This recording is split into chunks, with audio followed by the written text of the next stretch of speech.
given earlier also. He has participated. The last notice given, only 1 day's advance notice was given to him. So therefore, he by preoccupied meetings, he was unavailable. He has voluntarily written a letter to the IO that he will be coming there and appearing on 17th. Despite this, the IO decided and the investigating agency decided to move the court and get a warrant. This raises serious doubts about their intention.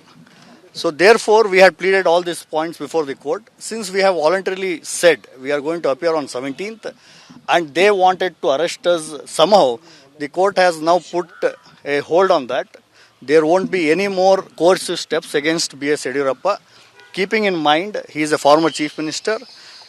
And also keeping in mind, he has always cooperated with the investigating agency. As per the hearing, sir, there was clear visibility that there is no proper modified. It looks like a modified intention in this petition filed by this one. Now, as per the dictum of the High Court and as we have ourselves said, we are going to appear on 17th. We will be appearing on 17th.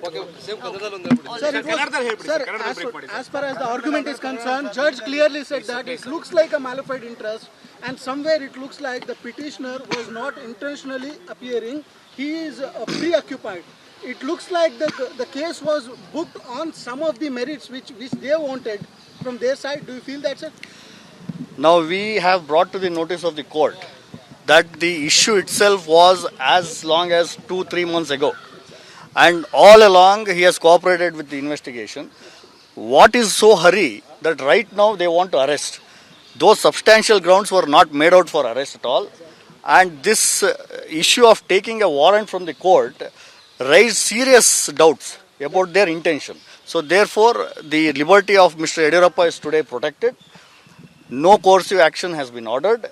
And he will take part in the investigation as well. Discussion about the lady's the intention, because there are several cases was filed by the lady and looks like there is a political vendetta as well in this case. Now there are two parts of it. We had brought it before the court as well. That one, the malifieds as far as the complainant lady itself is concerned. The second, the intention of the present government. Both the things weighed in the mind of the court and they have put on hold any coercive action. As long as Mr. Yediyurappa is cooperating, I don't see any reason for arrest. Do you feel it's a slam on the government and the so-called victim who is saying so? It is for others to speculate on. I will not react. So one thing that the judge said was that if a former chief minister is treated like this, what would be the condition of a layman? ಇವತ್ತಿನ ದಿವಸ ಮಾಜಿ ಮುಖ್ಯಮಂತ್ರಿಗಳಾದ B.S. ಯಡಿಯೂರಪ್ಪನವರ petitions ಭಾಳ ಅರ್ಜೆಂಟಲ್ಲಿ file ಮಾಡಿರುವಂಥ ಪಿಟಿಷನ್ಸು ಕರ್ನಾಟಕ ಉಚ್ಚ ನ್ಯಾಯಾಲಯದ ಮುಂದೆ ಬಂದಿತ್ತು. ಅದರೊಳಗೆ ಪ್ರಮುಖ ಅಂಶಗಳೇನೆಂದರೆ, ಇದು ಸುಮಾರು 2-3 ತಿಂಗಳ ಹಳೆಯ ಕಂಪ್ಲೇಂಟ್. 2-3 ತಿಂಗಳಿಂದ ನಡೀತಿರುವಂಥ ಎಲ್ಲ ತನಿಖೆಯಲ್ಲಿ ಯಡಿಯೂರಪ್ಪನವರು ಹಾಜರಿದ್ದರು. ಯಾವಾಗ ಅವ್ರನ್ನ ಕರೆದಿದ್ರು, ಅವರು ಅಪಿಯರ್ ಆಗಿದ್ದರು. ಲಾಸ್ಟ್ ಟೈಮ್ ಒಂದೇ ಒಂದು ದಿವಸ ನೋಟಿಸ್ ಕೊಟ್ಟು ಅವ್ರನ್ನ ಕರೆದಿದ್ದರಿಂದ ಅವರು ಕಾರಣಾಂತರದಿಂದ ಡೆಲ್ಲಿಗೆ ಹೋಗಿರುವಂಥ ಸಂದರ್ಭ ಇದ್ದಿದ್ದರಿಂದ 17ನೇ ತಾರೀಕು ನಾನು ಖುದ್ದಾಗಿ ಬಂದು ಹಾಜರಾಗ್ತೀನಿ ಅಂತ ಹೇಳಿದರೂ ಕೂಡ ತನಿಖಾಧಿಕಾರಿಗಳು ಹಾಗೂ ಈಗಿನ ಇನ್ವೆಸ್ಟಿಗೇಟಿಂಗ್ ಏಜೆನ್ಸಿ ಕೋರ್ಟ್ಗೆ ಹೋಗಿ ವಾರೆಂಟ್ ತಗೊಳ್ಳುವಂಥ ಸನ್ನಿವೇಶ ಉದ್ಭವ ಆಯಿತು.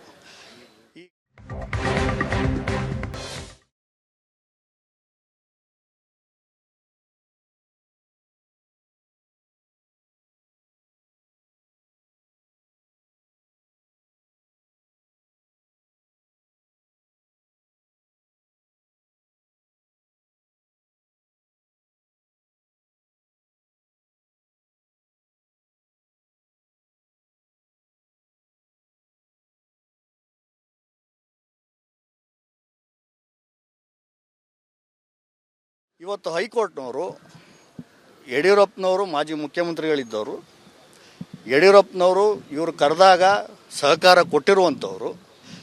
ಈ ಸತಿನೂ ಕೂಡ ಯಡಿಯೂರಪ್ಪನವರು 17ನೇ ತಾರೀಕು ನಾನು ಬರ್ತೀನಿ ಅಂತ ಹೇಳಿದ್ರು ಕೂಡ ಇವರು ವಾರೆಂಟ್ ತೊಗೊಂಡಿರೋದು ಇದು ಮೇಲ್ನೋಟಕ್ಕೆ ಸಮಂಜಸ ಅಲ್ಲ ಅಂತ ಮನಗಂಡ ಮಾನ್ಯ ಉಚ್ಚ ನ್ಯಾಯಾಲಯ ಯಡಿಯೂರಪ್ಪನವರ ಮೇಲೆ ಯಾವುದೇ ರೀತಿ ಅರೆಸ್ಟ್ ಆಗಲಿ ಕೋರ್ಸಿವ್ ಸ್ಟೆಪ್ಸ್ ಆಗಲಿ ತಗೋಕೂಡ್ದು ಅಂತ ಹೇಳಿ ತಡೆಯಾಜ್ಞೆಯನ್ನು ಕೊಟ್ಟಿದ್ದಾರೆ.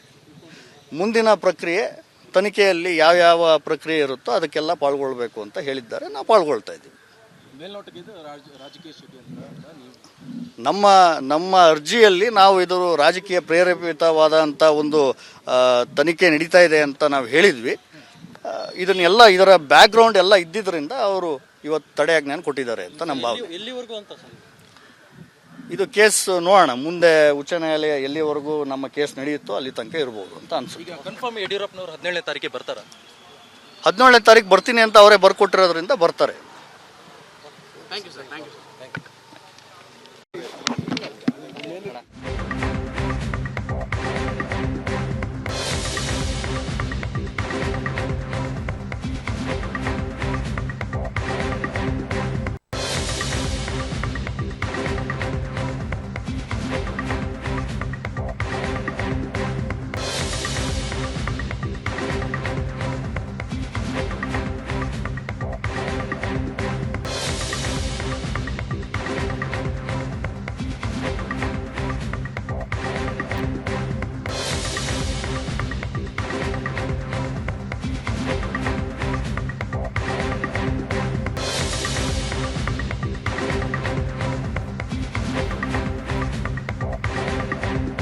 ದೊಡ್ಡ ರಾಜಕೀಯ ತಿರುವು ಪಡೆಯಬಹುದಾಗಿದ್ದ ಪ್ರಕರಣ, ಹೈಕೋರ್ಟ್ ಮಧ್ಯಪ್ರವೇಶದಿಂದ ಯಡಿಯೂರಪ್ಪನವರಿಗೆ ರಿಲೀಫ್ ಸಿಕ್ಕಿದೆ.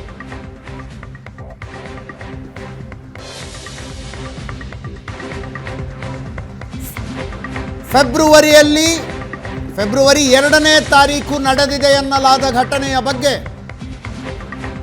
ಮಾರ್ಚ್ 14ನೇ ತಾರೀಕು ಯಡಿಯೂರಪ್ಪನವರ ವಿರುದ್ಧ ದೂರು ದಾಖಲಾಗಿದೆ. ತಮ್ಮ 16 ವರ್ಷದ ಮಗಳ ಮೇಲೆ ಲೈಂಗಿಕ ದೌರ್ಜನ್ಯ ಯಡಿಯೂರಪ್ಪನವರು ಎಸಗಿದ್ರು ಅನ್ನೋದು ಕಂಪ್ಲೇಂಟ್.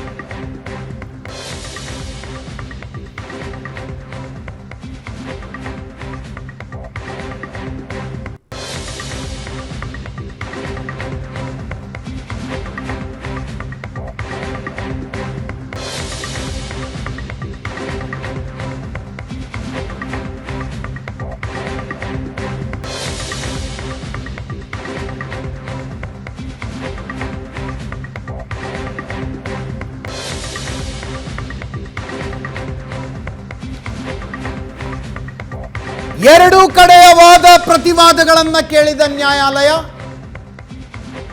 ರಿಲೀಫ್ ಕೊಟ್ಟಿದೆ ಯಡಿಯೂರಪ್ಪನವರಿಗೆ. ಅವರ ವಿರುದ್ಧ ಯಾವುದೇ ಬಲವಂತದ ಕ್ರಮಗಳನ್ನು ಕೈಗೊಳ್ಳಬಾರದು ಅಂತ ಹೇಳಿ.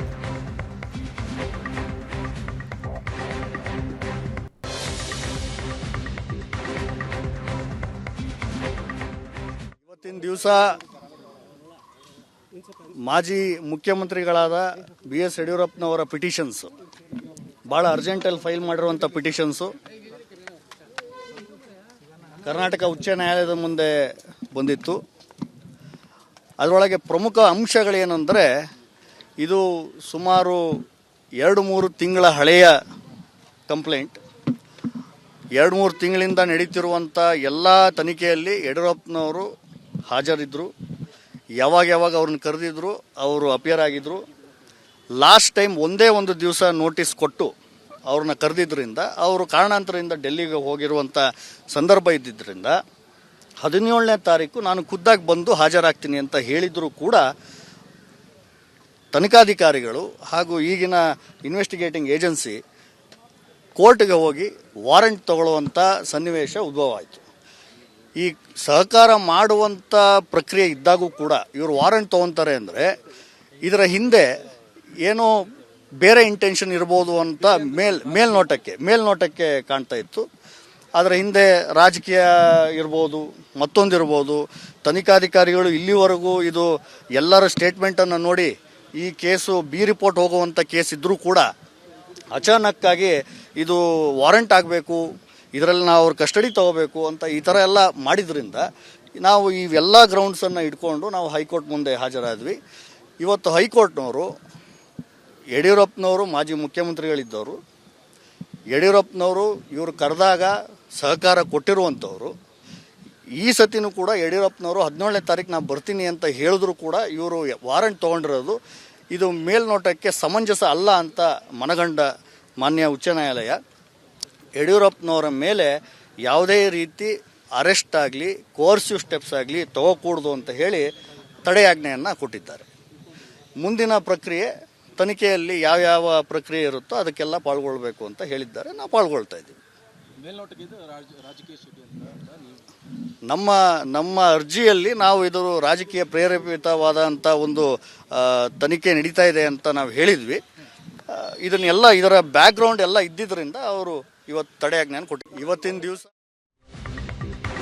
ಸಂದೀಪ್ ಪಾಟೀಲ್ ಯಡಿಯೂರಪ್ಪನವರ ಪರ ವಕೀಲರು. ಮತ್ತೊಮ್ಮೆ ನಮ್ಮ ಕೋರ್ಟ್ ಬೀಟ್ ರಿಪೋರ್ಟರ್ ರಮೇಶ್ ನೇರ ಸಂಪರ್ಕದಲ್ಲಿದ್ದಾರೆ. ಕೋರ್ಟ್ ಹಾಲ್ನಲ್ಲೇ ಇದ್ರು ಅವರು ವಿಚಾರಣೆ ನಡೀತಾ ಇರುವ ಸಂದರ್ಭದಲ್ಲಿ. ರಮೇಶ್, ಪೊಲಿಟಿಕಲ್ ವೆಂಡೇಟಾ, ರಾಜಕೀಯ ಷಡ್ಯಂತ್ರದ ವಿಷಯ ಕೂಡ ಇವತ್ತಿನ ವಾದ ಪ್ರತಿವಾದಗಳ ಸಂದರ್ಭದಲ್ಲಿ ಬಂದು ಹೋಯ್ತು. ಅಂದರೆ ಇದು ಬಿ ರಿಪೋರ್ಟ್ ಆಗಬೇಕಾಗಿದ್ದ ಕೇಸು ಎಲ್ಲ ತಯಾರು ಮಾಡಿಕೊಂಡಿದ್ರು, ಯಡಿಯೂರಪ್ಪನವ್ರದ್ದು ಏನೂ ತಪ್ಪಿಲ್ಲ ಅಂತ ಹೇಳೋದಕ್ಕೆ. ಆದರೆ ಅಷ್ಟರಲ್ಲಿ ರಾಹುಲ್ ಗಾಂಧಿ ಅವರಿಗೆ ನೋಟಿಸ್ ಕೊಟ್ಟು ಕರೆಸ್ಕೊಂಡಿದ್ದಕ್ಕಾಗಿ ರಾಜಕೀಯ ಷಡ್ಯಂತ್ರದಿಂದಾಗಿ ಯಡಿಯೂರಪ್ಪನವ್ರ ಕೇಸನ್ನು ಮತ್ತೆ ರೀಓಪನ್ ಮಾಡಲಾಯಿತು ಅಂತ. ಏನಾಯ್ತಲ್ಲಿ? ಖಂಡಿತ ಅಜಿತ್, ಅಂದರೆ ಯಡಿಯೂರಪ್ಪನವರ ಪರವಾಗಿ ಅರ್ಜಿಯನ್ನು ಸಲ್ಲಿಸಿದ ಸಂದೀಪ್ ಪಾಟೀಲ್ ಅವರು ಅರ್ಜಿಯಲ್ಲಿ ಉಲ್ಲೇಖ ಮಾಡಿದ ಒಂದು ಪ್ರಮುಖವಾಗಿ ಅದೇ ವಿಚಾರ. ಅಂದರೆ ಎಲ್ಲ ಒಂದು ಕಡೆ ಈಗಿರುವಂಥ ಸರ್ಕಾರ ಬೇರೆ ಪಕ್ಷದ ನಾಯಕರಾಗಿರುವಂಥ ಇವರ ವಿರುದ್ಧ ರಾಜಕೀಯ ದುರುದ್ದೇಶದಿಂದ ಈ ರೀತಿಯಾದಂಥ ಕ್ರಮವನ್ನು ತೆಗೆದುಕೊಳ್ಳಲಿಕ್ಕೆ ಹೋಗ್ತಾ ಇದ್ದಾರೆ.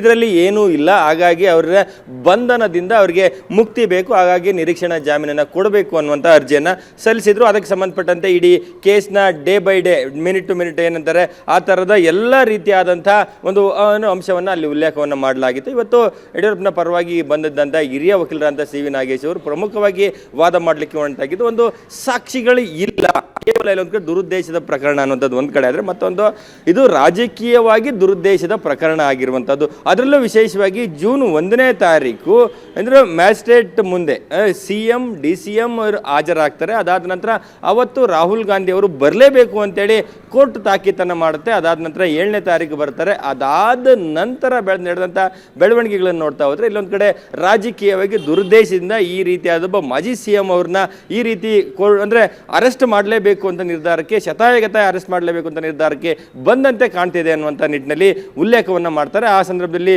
AG ಅವರು ಅಂದರೆ ಮಧ್ಯಪ್ರವೇಶ ಮಾಡಿ ಇಲ್ಲಿ ರಾಜಕೀಯ ಪ್ರವೇಶ ಮಾಡಬಾರ್ದು, ರಾಜಕೀಯ ವಿಚಾರನಲ್ಲಿ ಪ್ರಸ್ತಾಪ ಮಾಡಬಾರ್ದು ಅನ್ನುವಂಥ ನಿಟ್ಟಿನಲ್ಲಿ ಉಲ್ಲೇಖವನ್ನು ಮಾಡ್ತಾರೆ. ಆ ಸಂದರ್ಭದಲ್ಲಿ ಜಡ್ಜ್ ಹೇಳುವಂಥದ್ದೇನೆಂದರೆ ಅಂದರೆ ಅವರೇನು ಆರೋಪವನ್ನು ಮಾಡ್ತಾ ಇದ್ದಾರೆ ರಾಜಕೀಯ ದುರುದ್ದೇಶವಾಗಿ ನಡೆದಿದೆ, ಅದೇ ರೀತಿಗೆ ಆ ಒಂದು ಅಭಿಪ್ರಾಯಕ್ಕೆ ಅಂದರೆ ಪುಷ್ಟಿ ಕೊಡುವ ರೀತಿ ನೀವು ನಡ್ಕೊಳ್ತಾ ಇದ್ದೀರಿ. ಒಬ್ಬರು ಅಧಿಕಾರಿಗೆ, ಪೊಲೀಸ್ ಅಧಿಕಾರಿಗಳಾಗಲಿ ವಕೀಲರಾಗಲಿ ಸರ್ಕಾರಿ ಅಧಿಕಾರಿಗಳು ಈ ರೀತಿಯಾಗಿ ನಡ್ಕೊಳ್ಬಾರ್ದು. ಸೊ ಆ ರೀತಿ ನೀವು ಅರೆಸ್ಟ್ ಮಾಡಲೇಬೇಕು ಅನ್ನುವಂಥ ಆಟಕ್ಕೆ ಬಿದ್ದಂತೆ ಕಾಣ್ತಾ ಇದೆ. ಇದು ಸರಿಯಲ್ಲ ಅನ್ನುವಂಥ ನಿಟ್ಟಿನಲ್ಲಿ ಒಂದು ಕಿವಿ ಮಾತನ್ನು ಹೇಳುವಂಥ ಕೆಲಸವನ್ನು ನ್ಯಾಯಮೂರ್ತಿಗಳು ಮಾಡ್ತಾರೆ. ಸೊ ಇಡೀ ಪ್ರಕರಣ ನೋಡ್ತಾ ಹೋದರೆ ಒಂದು ವಿಚಾರಣೆಗೆ ಈಗಾಗಲೇ 41A ನೋಟಿಸನ್ನು ಕೊಡಲಾಗಿದೆ. ಒಮ್ಮೆ ಹಾಜರಾಗಿದ್ದಾರೆ, ಇನ್ನೊಂದು ಸಾರಿ ಅವರೇನೋ ಅನಿವಾರ್ಯ ಕಾರಣಗಳಿಗಾಗಿ 17ಕ್ಕೆ ಬರ್ತೀನಿ ಅಂತ ಹೇಳಿದ್ರು ಕೂಡ ಇವರು ಕೋರ್ಟ್ ಮುಂದೆ ಹೋಗಿ, ಸೆಷನ್ ಕೋರ್ಟ್ ಮುಂದೆ ಹೋಗಿ ಅರೆಸ್ಟ್ ವಾರೆಂಟ್ ಅಂತ ತೆಗೆದುಕೊಳ್ಳುವಂಥದ್ದು, ಅವ್ರನ್ನ ಹುಡುಕಾಟ ಮಾಡುವಂಥದ್ದು, ಈ ರೀತಿ ಮಾಡಲಿಕ್ಕೆ ಹೊರಟಿರುವಂಥದ್ದು ಎಲ್ಲವೂ ಕೂಡ ರಾಜಕೀಯ ಪ್ರೇರಿತವಾಗಿ ಮಾಡಲಿಕ್ಕೆ ಹೊರಟಿರುವಂಥ ವಿಚಾರ ಅನ್ನುವಂಥದ್ದನ್ನ ಕನ್ವಿನ್ಸ್ ಮಾಡುವಲ್ಲಿ ಸಿ ವಿ ನಾಗೇಶ್ ಅವರು ಯಶಸ್ವಿ ಆದರು. ಅದು ಕೋರ್ಟ್ ಒಂದು ರೀತಿ ಕನ್ವಿನ್ಸ್ ಆದಂತೆ ಕಾಣ್ತಾ ಇರುವಂಥದ್ದು. ಅಂದರೆ ಈ ಪ್ರಕರಣದಲ್ಲಿ ಏನು ಸಾಕ್ಷಿಗಳಿದೆ, ದೂರದಾರರ ಹಿನ್ನೆಲೆಗಳೇನು, ಎಲ್ಲೇ ಎಷ್ಟೆಷ್ಟು ದೂರುಗಳು ಕೊಟ್ಟಿದ್ದಾರೆ, ಯಾವ್ಯಾವ ಕೇಸ್ ಯಾವ ಸ್ಟೇಜಲ್ಲಿದೆ, ಈ ಕೇಸ್ ಮಾತ್ರ ಯಾಕೆ ಇಷ್ಟು ವೇಗವಾಗಿ ನಡೀತಾ ಇದೆ. ಬೇರೆ ಕೇಸುಗಳು ಅಂದರೆ 53 ಅರ್ಜಿಗಳಿದ್ದರೂ ಕೂಡ ಅದರ ಮೂಲ ಮದರ್ ಕೇಸಸ್ ಇರುವಂಥದ್ದು 7 ಕೇಸುಗಳಾದರೂ ಕೂಡ ಆ ಕೇಸಿನ ಪ್ರಗತಿ ಏನಾಗಿದೆ, ಆ ಕೇಸುಗಳು ಇಲ್ಲದೆ ಇರುವಂಥ ವೇಗ ಈ ಕೇಸ್ನಲ್ಲಿ ಯಾಕೆ ಅನ್ನುವಂಥ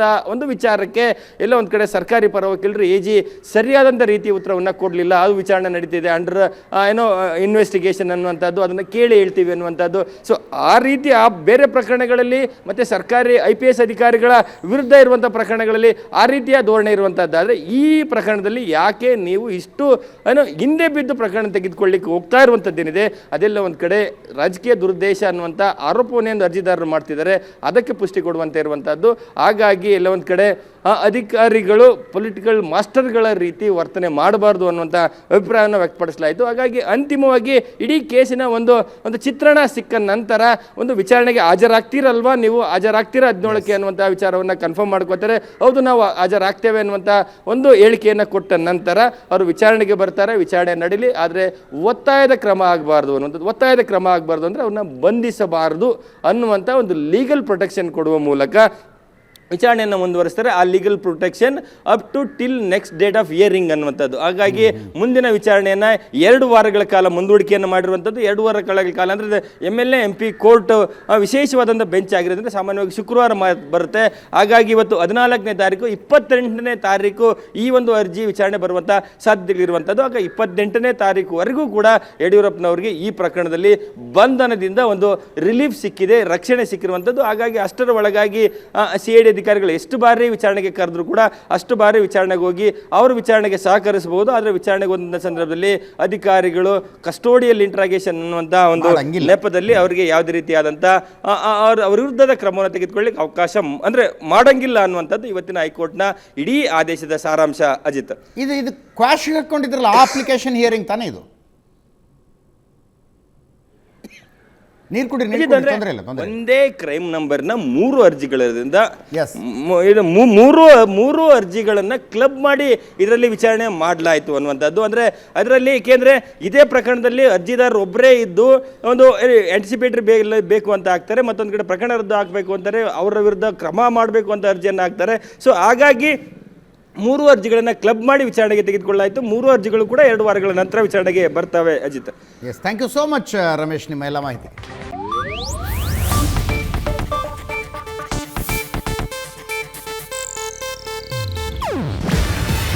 ಇದು ಏಷ್ಯಾನೆಟ್ ನ್ಯೂಸ್ ನೆಟ್ವರ್ಕ್ ಪ್ರಸ್ತುತಿ.